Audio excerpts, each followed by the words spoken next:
Good morning. Welcome to the Zoom service, IBMC. This morning we're going to meditate few minutes. After meditation, Reverend Kusala is going to talk.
Thank you again for everybody.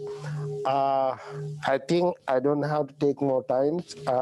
I think everybody's ready. Kusala, are you ready? I'm ready. Can you hear me? Can Our you hear me speaker now? today, Reverend Kusala, I think he's ready. Okay, Shanti, are we ready to go? Yes. Okay, Okay. yes. So, it's always a challenge to find something to talk about. And yesterday, I received an email from my friend Mindy at Peninsula High School in Palos Verdes. And she invited me a few weeks ago to come to her class and give a presentation on Buddhism. And I said, because of the coronavirus, I'd rather not go to your class. But if you could send me some questions from the students, I would be happy to answer them. So yesterday, the email came through with 2 pages of questions.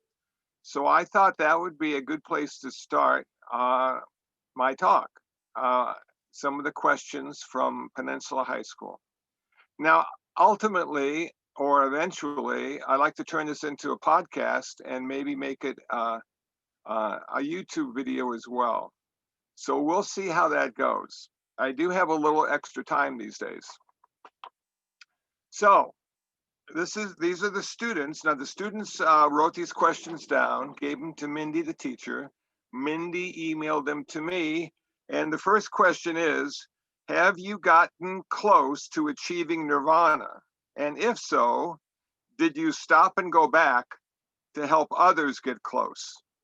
Thanks.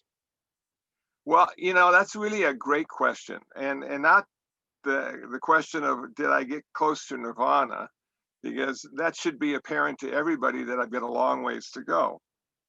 But did you stop and go back? And that's one of the major differences between Theravada and Mahayana. In Theravada, if you get close to nirvana, you don't stop. You go all the way. You've worked many lifetimes to get to that place, and you don't want to hesitate and put it off any longer. But in the Mahayana tradition, it's a little different because we have something called the Bodhisattva Ideal. And the idea behind that is to help all sentient beings end their suffering before you accept your release from suffering, which is nirvana. So I've always thought of Mahayana as going towards enlightenment and Theravada going towards nirvana. So nirvana is the end of suffering while you're alive. It's the end of your karma, which is an amazing event because it's your karma that migrates lifetime to lifetime. So if you end your karma, you have no future rebirths to look forward to, which translates into no more suffering to look forward to. But if you're following the Mahayana path, the idea is to become enlightened. Now, there are a variety of definitions for enlightenment. The one I like the best is having had the direct experience of the interconnectedness and interdependence of all phenomena. You now realize that your suffering is the suffering of others, and your happiness is the happiness of others. So you work diligently to end the suffering of others before you accept the end of your own suffering. Major difference between Mahayana and Theravada, but ultimately in both Theravada and Mahayana, you achieve Nirvana. That is the end goal. Now, some of us maybe want to go to heaven, because heaven sounds like a great place to relax a little bit before the next lifetime. And Buddhism has heavens and Buddhism has hells. So our afterlife is profound and filled with many options. And it all comes out of our practice of Buddhism.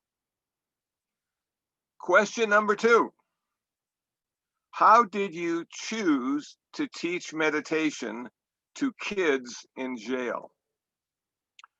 Years ago, I was invited by Mr. Noy Russell at Central Juvenile Hall, Eastlake Division, to come and talk to the kids about Buddhism, because Noy realized that Buddhism was about suffering and the end of suffering, and he felt if I could go down and speak to the kids, they might suffer a little less. So I made an appointment to give my first presentation in the high risk offenders unit. And I was a little skeptical at first. Would they get what I'm talking about? Would they appreciate me being there? Would the staff appreciate me being there?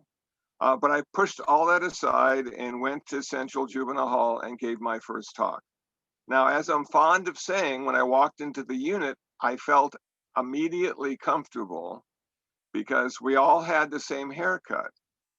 And then I asked everyone, is anybody suffering here? Is anybody suffering? Please raise your hand. And all the hands went up. So I said to myself, I guess this is the place. This is where I'm supposed to be, because they're going to hear what I'm talking about. A lot of times, if life is a bit too good, it falls on deaf ears. But at Central Juvenile Hall, it's a perfect environment to talk about why we suffer as a human, and more importantly, how to end that suffering as a human.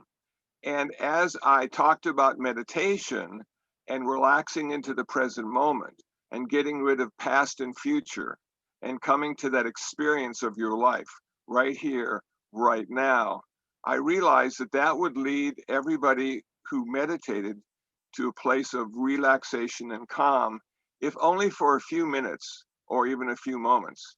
That would give them a chance to see that it is possible, even in the confines of Central Juvenile Hall, to be relaxed, to be calm, to be peaceful.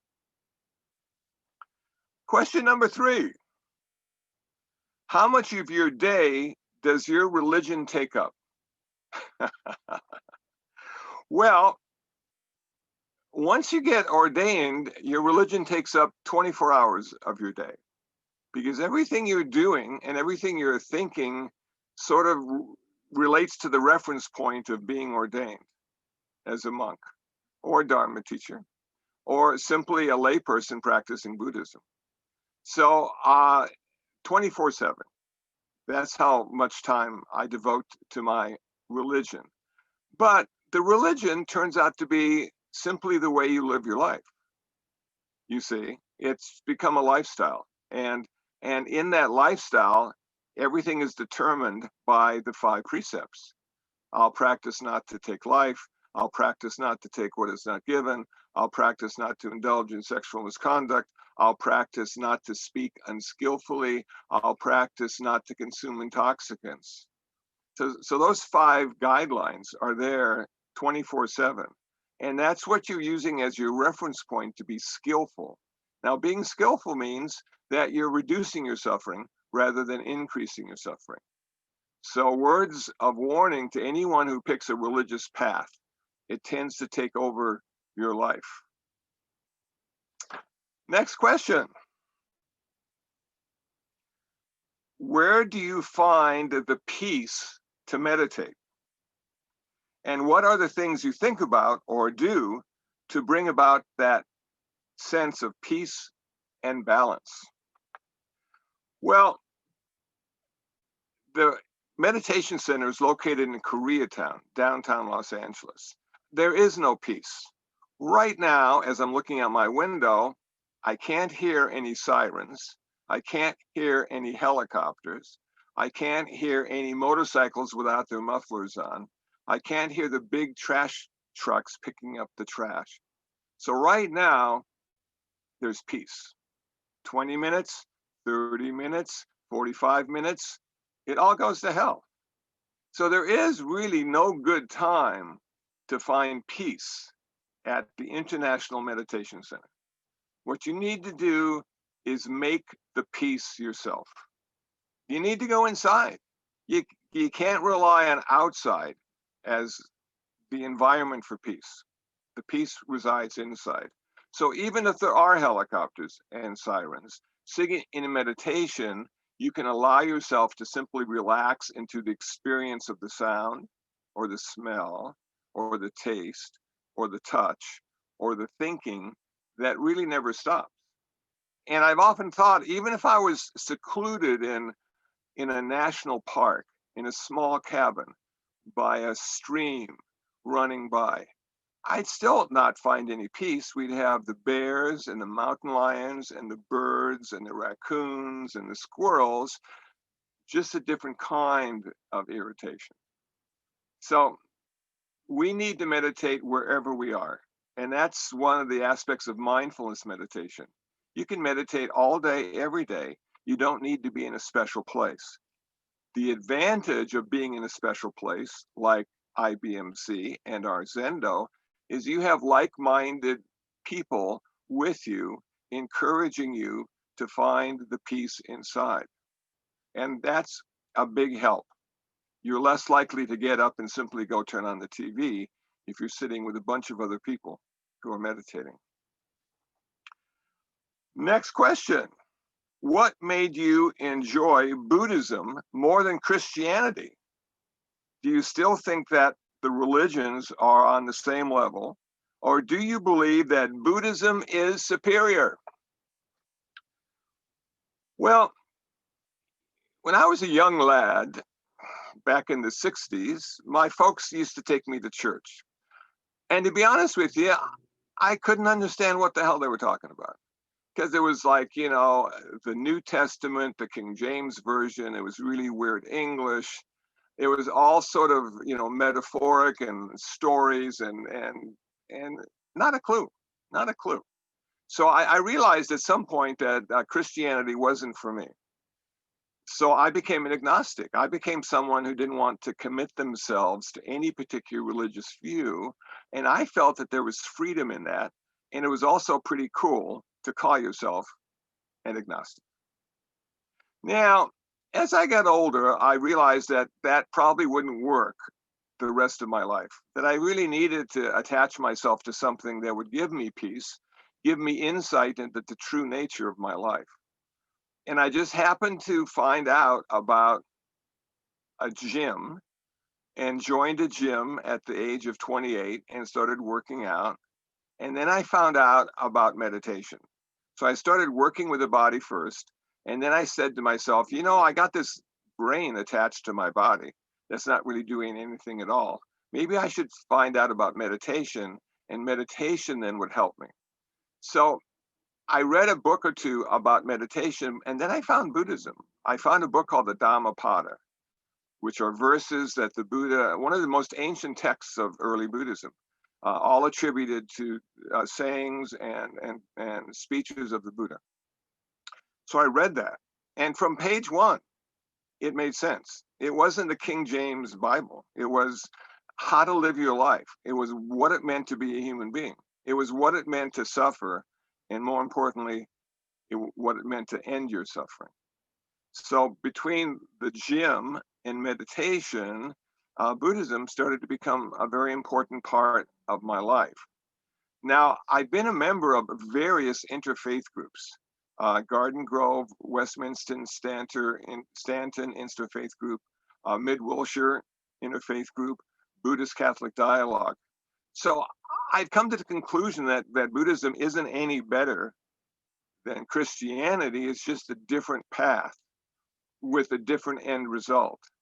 And if I meet a Christian, I don't want to talk them into being a Buddhist. I want to talk them into, well, maybe not even talk them into, but I want to encourage them to use their path as deeply as they can to come to whatever end result they're hoping for. And when I meet a Buddhist, you would think that we'd all have something in common. But as it turns out, we really don't have that much in common, except we have the same father. But we all have different mothers. So you've got the Theravada, you've got the Mahayana, you've got the Vajrayana, and within each of those categories, a multitude of ways of looking at it and practicing. So it's really funny. So what is the best religion in the world? It's the one you're practicing. And as a Buddhist, when a Buddhist says to me, what's the best religion? I say Buddhism. Next question. I think Ashanti liked that one. I'm looking at his face there. Okay, here we go. What is a normal day like for a Buddhist monk? Are there certain times of the day set for meditation? When I went to visit Shasta Abbey up in Northern California for a retreat and conference, they have certain times of the day set aside for meditation, for work, for study, for eating. Now think of IBMC as being a city parish, and our schedule is pretty open. Not too many things are scheduled to happen every day at the same time. Though I must say, my duty of feeding the cats always happens twice a day, because every time I walk out the back door, the cats are looking at me saying, where's my food? So I have that as part of my practice every morning. The first thing I do is I post on Facebook. Now that may sound rather odd for a monk to look at posting on Facebook as an important activity, but I have quite a few people following and quite a few friends, and so I want to uplift their day, give them something to think about, maybe share just a bit of wisdom or a bit of humor so they can enjoy the day a little bit more, and maybe find something out that they didn't think about or realize before. And then it's off to the cats, and that takes usually an hour and a half, because each one likes to get petted besides being fed, and then changing the water. And then I put more water in the koi pond, and I fill the bird feeder. So I have that sort of as a practice too, you know, encouraging life. And let's see, Facebook posts are deeply, thank you, Lisa English. And so I've got that. Then people keep sending me books. Kusala, you got to read this. This is fantastic. It'll make your day and life so much better.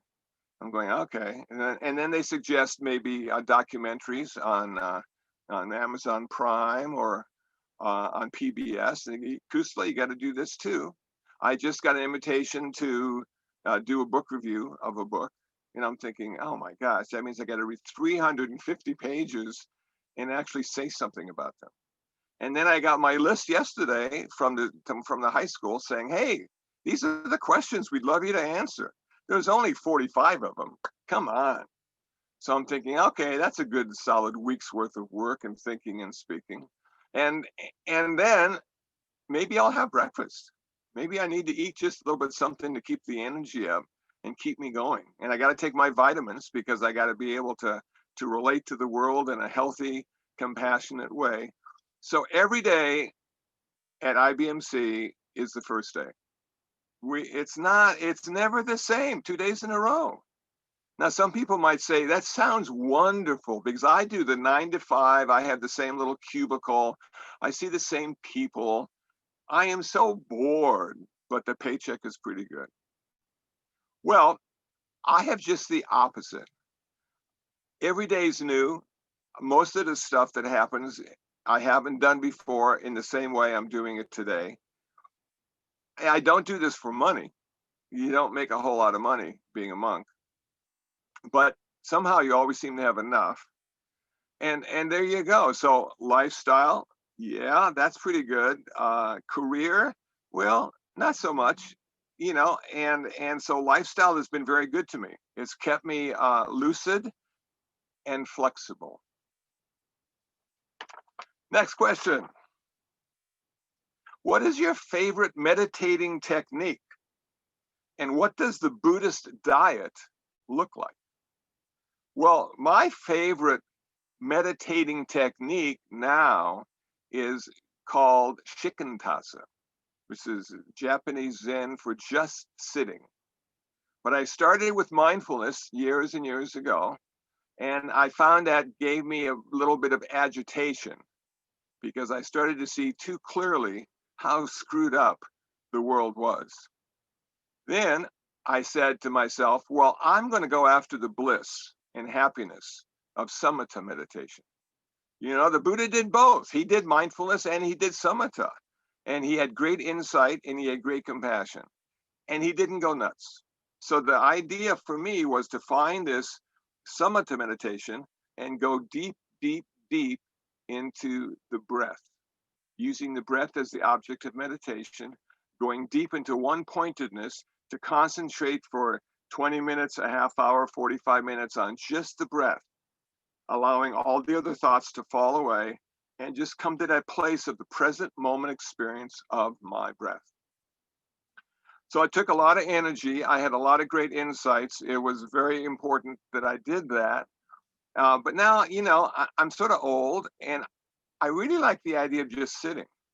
Now, what that means to some people is this, that you take your posture on the ground. I sit in Burmese style, one leg in front of the other, parallel to each other. And I keep my back straight and I have my hands on my lap. I keep my eyes half open, unfocused about 3 feet in front of me. I breathe through my nose and my diaphragm and keep my mouth closed. And then I simply come to the sensation of breath and I wait. I'm waiting for meditation to occur. Now, this is really an important distinction. At that point in my practice, I'm not meditating. What I've done is I've created conditions necessary for meditation to happen. Now, meditation oftentimes is just helicopters and sirens and, you know, a knee that's a bit more sensitive than it should be, or a back that wants to lay down. Meditation encompasses all those things and awareness of those things, but not having that necessarily be you feeling those things and evaluating them and giving them a sense of despair or achievement. It's just, this is what's going on right now. So I sit quietly for a half hour, 45 minutes, and just become aware of what's going on right now and not attaching to them, not pushing them away, simply being aware and letting it go. So you could, in some ways, call shikantaza as a path of letting go. So I sit there and let go for a half hour, 45 minutes, and then I continue my day, and the siren starts, and it's so loud in this neighborhood, and I just let go, let go. Helicopters, I let go, let go. You know, cars driving too fast, let go, let go. So it really does translate into how you live your life.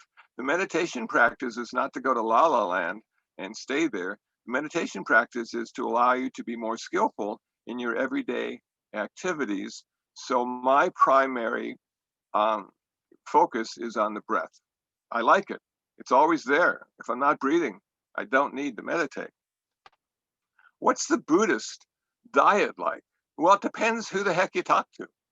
You know, if you're talking to Mahayana monks, it's mostly vegetarian. You're talking to Theravada monks, it's a little bit of meat, chicken, fish. If you talk about the Buddha was a beggar, and beggars can't be choosers. So he ate what was offered, and sometimes he ate meat, and sometimes he ate vegetables. But he told his monks to accept them all. Don't reject one or attach to one as being better than the other. Don't hide the good stuff under the bad stuff so you get more good stuff. Simply accept what's given and eat it with equanimity, no preferences. The food is not to make you feel good. The food is your medicine to keep you alive another day so you can practice Buddhism and ultimately achieve Nirvana and end your suffering. And if you don't eat every day, you're not going to be strong enough to practice. And if you eat too much every day, you're going to want to take naps most of the day. So there's this moderation, this sort of middle path of eating, you know. And if you're Mahayana and eating at a Theravada temple, you eat what the Theravadins eat. And vice versa. We are in the practice of equanimity, balance of mind, no preferences. Very difficult when the chocolate cake comes out not to have a preference. But that's what this practice leads to. Balance. Do you have any regrets becoming a monk? Now, oftentimes, if I'm in a high school setting, the kids will ask, you know, aren't you sad? You never got married, you never had any kids, think of what you missed. Are you going to be lonely in old age? Look at all the people around you. They have many kids and they're so happy. And I have to say that I have no regrets about being ordained. It's been something that has changed my life in such a positive way that I'm able to have deeper insights than I ever would have if I hadn't been ordained. I have a meaningful activity every day. Whatever it is, it turns out to be meaningful and leads me in the direction of nirvana and freedom. Do I miss not having children? I am grateful I don't have children. And that's why the universe has given me cats. The universe said, Kusala, you got to do something for somebody else. You didn't want to have any children or a wife, but we're going to give you some cats to work with. And they're sort of like little children. You'll find out what you missed. And it's true. So no, I have no regrets at all. I'm very glad that for some reason I was pointed in this direction and made the most of the opportunity. What is your favorite aspect of being a Zen Buddhist monk? The sirens are coming. My favorite aspect of being a Zen Buddhist monk is the way people talk about Zen. It's like poetry. I'm oftentimes thinking to myself, what the hell are they talking about? It makes no sense at all. But that's the idea. It's supposed to short circuit your intellectual mind and allow your intuitive mind to awaken and open and see the possibilities when you don't limit them by what you know and what you do. So my favorite aspect of being a Zen Buddhist monk is just the paradox that always comes up in conversation or practice. You know, 2 and 2 make 3, and you just go, no, no, no. But in Zen, 2 and 2 can make 3. Next question. How much of your day do you spend meditating? Not much, not much, or all day. If you look at mindfulness as being meditation, being mindful during the day is your meditation practice. If you think formal sitting practice is your meditation practice, then you're pretty much limited to maybe morning meditation, evening meditation, sometimes a half hour, sometimes 45 minutes. So it depends. It depends how much time I have. It depends what I need to do. It depends how agitated I am and need to sit back and just sort of relax into the present moment. And so there's no daily, this is what I do every day. Again, every day is the first day. Where is your favorite spot to meditate? Now, my favorite spot to meditate is right downstairs, the Zendo. I came here in 1979 to learn how to meditate. So I've been sitting in that little Zendo downstairs for a heck of a long time. And a lot of the samadhi, that rarefied mental state that happens when you meditate, is stuck to the ceilings and the walls. It's a wonderful environment. It's a great place. I have many fond memories. I also have a lot of terrible memories of the pain and suffering I went through to get past to have the fond memories. So my favorite place to meditate is IBMC downstairs in the Zendo. And after this COVID ends, this COVID-19 ends, it'll be open again. And I encourage all you guys to come by and sit with us. Next question. Where have you volunteered where you feel you have the most impact? Now that's a great question, because I volunteered for 20 years. I was in community service, and so I volunteered a lot, and I spent time in state prisons and juvenile hall and UCLA and the Garden Grove Police Department, all being volunteers, never getting paid for anything, just showing up and doing it. And I never felt that I impacted any of those places. I just didn't feel like I made much of a difference, but I kept showing up, just because I committed to show up. And so as I look back, I don't know. I haven't got the slightest idea if I made a difference or didn't make a difference. I don't know, but I can say with some sense of pride that I showed up, whatever level of making a difference that is.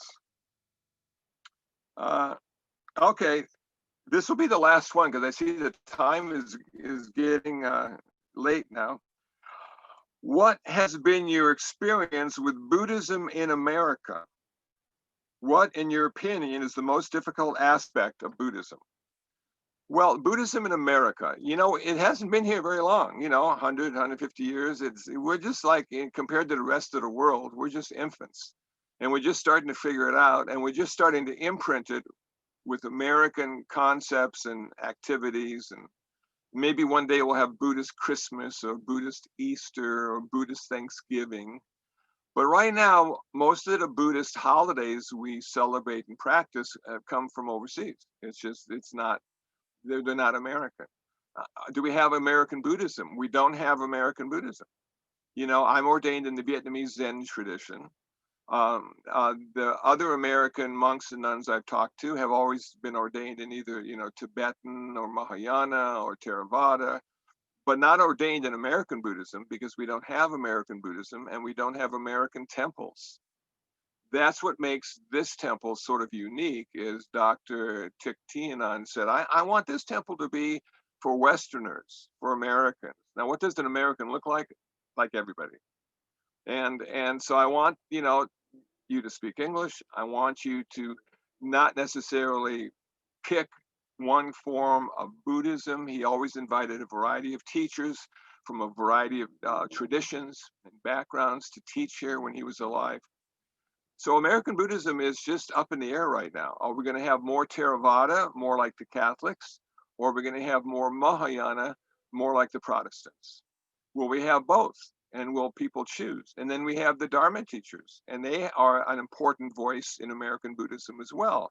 They have chosen not to be ordained in the traditional way, but they've chosen to study and practice and help others to study and practice too, without the burden of ordination, because most of them have relationships and jobs and a nice car and want to take vacations. And there's nothing wrong with that. That's perfect. That's sort of the normal way.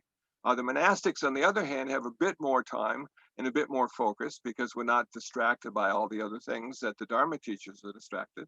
But I've heard some amazing Dharma teachers give Dharma talks that just blew my mind. And I've heard some amazing monks give Dharma teach the Dharma and blow my mind.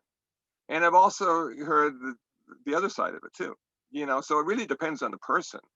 And all in all, what the Dharma teacher and the monks and the nuns are doing is they're interpreting Buddhism for you in their own unique and special way. Now, they can recite the Dharma to you, but if they have any kind of commentary at all, that's theirs. And that's how they understood it. So American Buddhism, because of that, is going to have a very unique flavor, and we need to support it as best we can, because it's an important aspect of the Buddhist world now. And the end, what's the most difficult aspect of Buddhism? I think the most difficult aspect of Buddhism is just to practice, not to give up, not to get bored, not to say it doesn't matter, but to simply sit down and say, okay, I practice this time during the day, every day. That's my commitment to Buddhism, and I'm going to do it. And so the most difficult thing I think about Buddhism is not understanding it, though that can be a challenge. But it's simply having that personal practice, whether you're at the Zendo or at home or on vacation, to always put a little time aside to practice Buddhism. Okay, I see by the clock on the wall that it's getting close to the end of our hour. And if anybody has a question or a comment, that would be fine. I'm happy to listen and try to give you an opinion.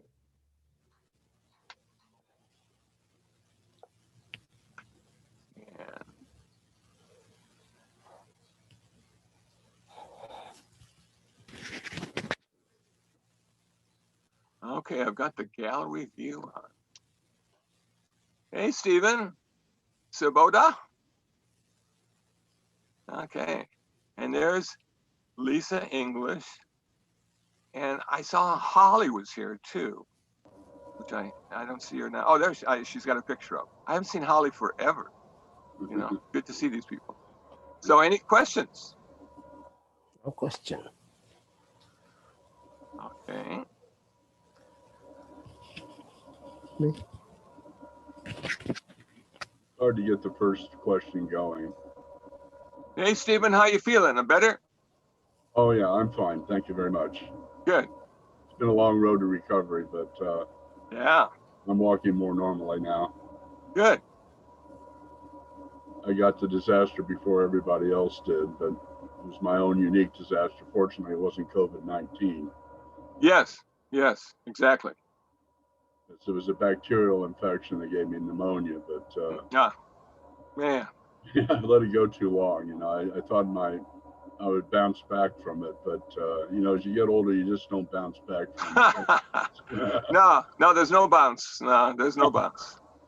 It reminds me of a term, I don't know if it's correct, but it's a dead cat bounce, you know, which doesn't have any bounce to it at all.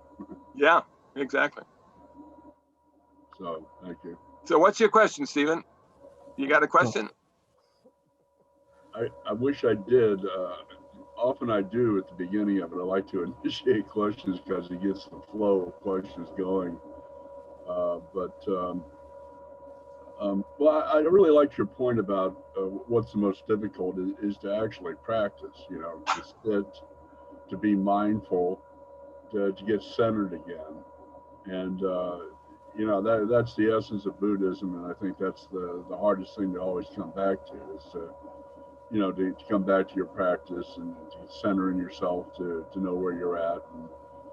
And it clears away a lot of the emotional inhibitions that you might have, and you know, you appreciate yourself and your others and your experience of life itself. Anyway, that's the best I could do for a comment. Okay, thanks, Stephen. My pleasure. Thank you. As always, I really appreciate your talks. I'm glad to see you're doing this. Yeah, I was a little hesitant about doing Zoom, but it turns out that it's okay. I don't have to dress up to do it. But it seems natural for you because you have a lot of ability with computers and posting and doing your website and all that. So it just seems like a natural thing. And I get to talk to myself. I do that a lot. Fortunately, you get to talk to the rest of us too, and you're always a popular item. There we go. There we go. So, anybody else? I'm seeing me.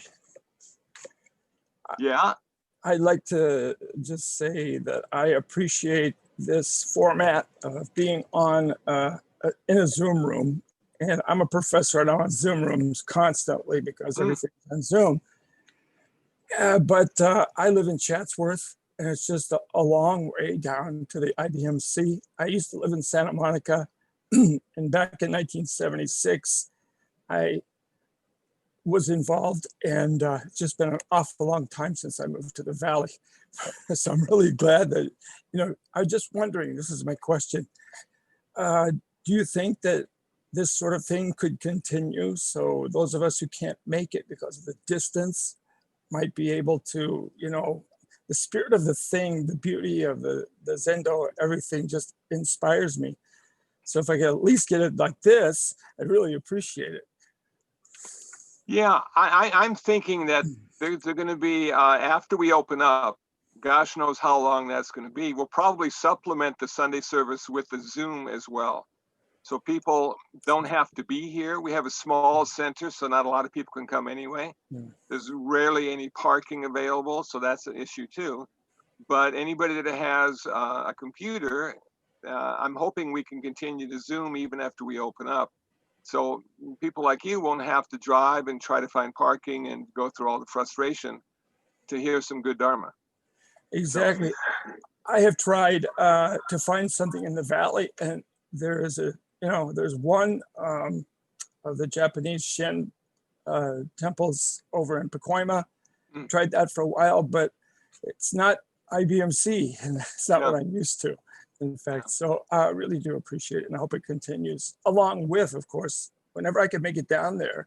As I get older, I have fewer responsibilities. I should do that too. Wonderful. Good. Good. Kusala, I have a question. Greetings from Washington. Hi. I do like a meditation, maybe 15, 30, 45 minutes a day of formal sitting down. You mentioned throughout the day, and I try to maintain that viewpoint, focus. And how do you recommend doing that? How do we focus? Is it focus on breathing, focus on higher consciousness? How do we do that throughout the day? Yeah, I would not focus on higher consciousness myself, because that's pretty iffy. Sometimes it feels like it's high, but it's not very high. I would say the best way to keep anchored is through sensation during the day, like stubbing your toe, the sensation of breath, having a wool shirt on that's scratchy. That always brings you back to the present moment, and so we don't get lost in past and future. Okay. So I try to do that, and I find the older I get, the more chances I have to be aware of sensations, mostly not pleasant, but that's life. So the mindfulness. Okay. Mindfulness of sensation. Thank you. Yeah, thank you. Hey, Kusala, I'm Perry. Thank you for the talk today. I'm a rookie here, just exploring Buddhism. Yeah. And I have a question that might have very well come from that group of high school students. If I'm going to become Buddhist, do I have to accept the belief in reincarnation and an afterlife? Okay. No, that's the best part about Buddhism, is you don't have to accept anything until you've investigated it and proven it to be true to you. So that would be the thing. And afterlife and reincarnation, actually in Buddhism, it's called a rebirth, because in Buddhism, we don't have a soul and we don't have a self, which allows a lot of people to say, I don't believe Buddhism because I've got a soul, I've got a self. And so you don't have to believe anything. Now, as you get older and more mature and a little gray, you're going to say, well, maybe I should investigate afterlife, because it looks like I'll be dead pretty soon. And it's nice to have someplace to go, And even if there's no place to go, it's nice to believe you have someplace to go. Because chances are you're going to be in a hospice or a hospital. Most people don't die at home anymore, surrounded by friends and relatives wishing them well on their journey. And so you're going to have to do a lot of the stuff yourself. You're not going to ask the doctor about afterlife, because he's going to say, I don't know, because that's not their job. Their job is to help us with the pain. And then the clergy, those reverends and those monks and nuns, their job is to help us with the suffering. So you got the suffering people and you got the pain people, and both of those can be a big asset to you as you die. So I think the deal is, as we get closer to death, it's more important to really reflect on, is there an afterlife, and what do I need to do to die well? Because most people just practice on living well, which is good. We all want to live well, but at some point it shifts, you know. So I would say don't believe it just because somebody tells you it's true. Don't believe it because page 34 of the book you're reading says it's true. Don't believe it because somebody you really respect says it's true. You need to investigate and prove it to be true to yourself. And that's what another thing I like about Buddhism is there's a certain accountability. You know, you can't blame anybody else. You're going to say, okay, yeah, I got it. I got to do it. I got to understand it. I have people around me that can help me do it and help me understand it. But ultimately, the ball falls in my court. So, thanks, Bear. Thank you. Thank you.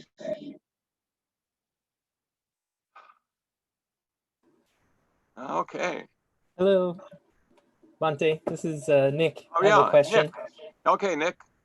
Thanks for your generosity in leading the talk. Nick, where are you coming from? Because I see Zafus and Zendo looking things. Actually, I'm in Mesa, Arizona. Ah, okay. Yeah, you know that area, I'm sure. That's where my sister lives, Yeah. in Mesa. My question is, you started to touch on it, becoming bored in your practice, and I think I'm experiencing that now.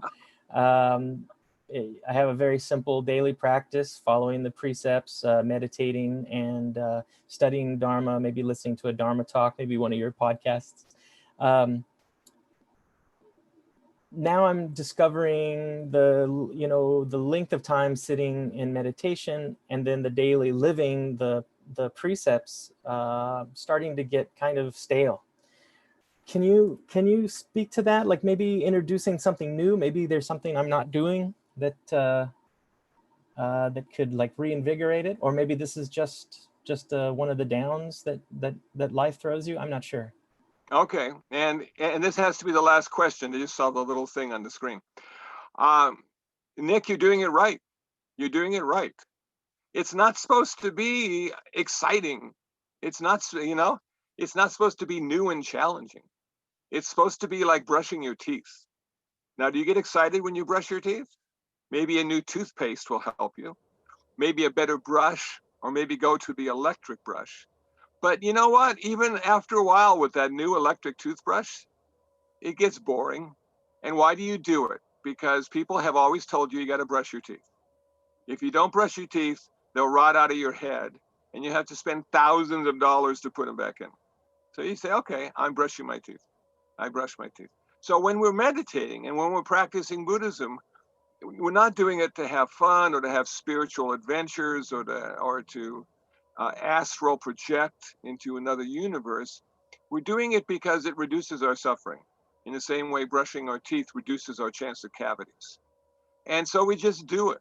And when you just do it, in spite of it not being fun, in spite of it being boring, in spite of it not having any ultimate reality for you now, you're doing it right. The practice is to do it. Somebody once said, how do you know if somebody's a good meditator?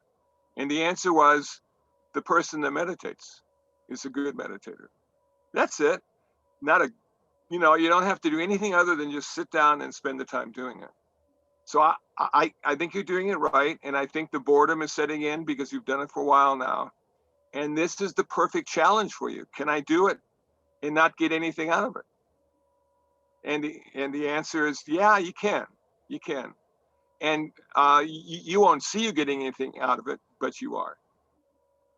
So hope that helps, Nick. Keep doing it and don't expect anything, man. Okay, thank you, Reverend Kusala. Thank you for everybody. We are running out of the time, so we're going to chant page 4 and page 10.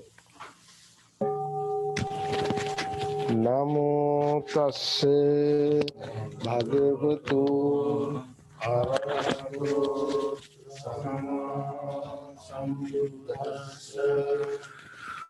Namo tassa bhagavato arahato samma sambuddhassa. Namo tassa bhagavato arahato samma sambuddhassa. Saranam gacchami Dhammam saranam gacchami Sangham saranam gacchami. Sentient beings are numberless. I vow to save them all. Deluding passions are inexhaustible. I vow to end them all. Dharma gaze are limitless. I vow to study them all. Buddha's ways is supreme. I vow to attain it.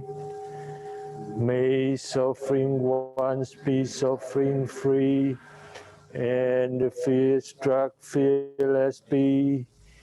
May the grieving shed all grief, and the sick find health relief.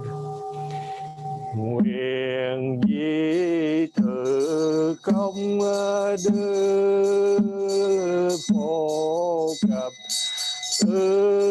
nhất thiết ngã đẳng dự chúng sanh giai cộng thánh Phật đạo. Nguyện di thử công đức phổ cập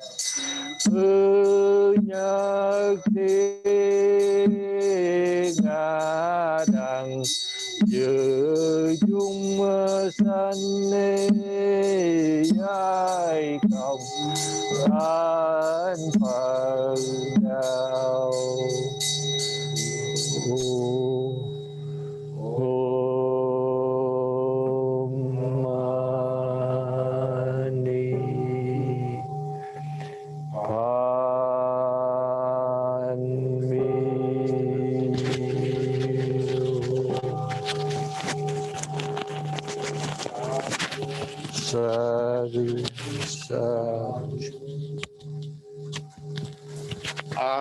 Thank you again for everybody.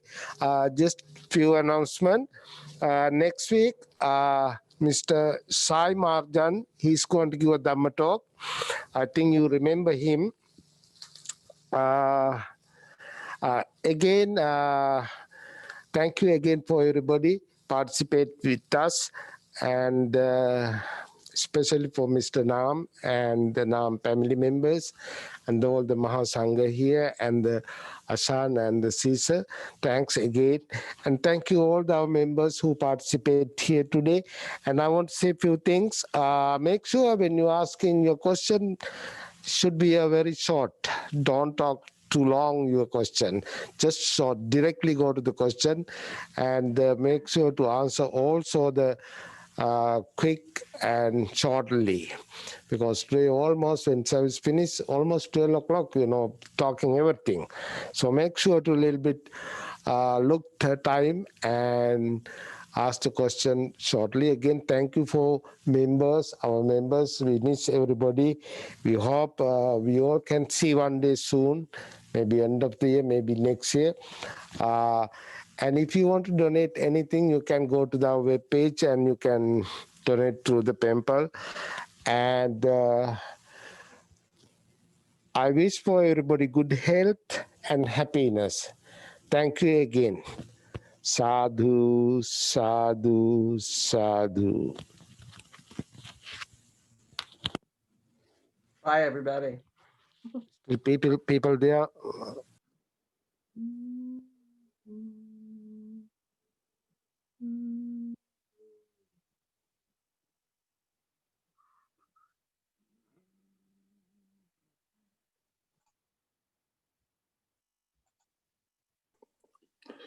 Thank you.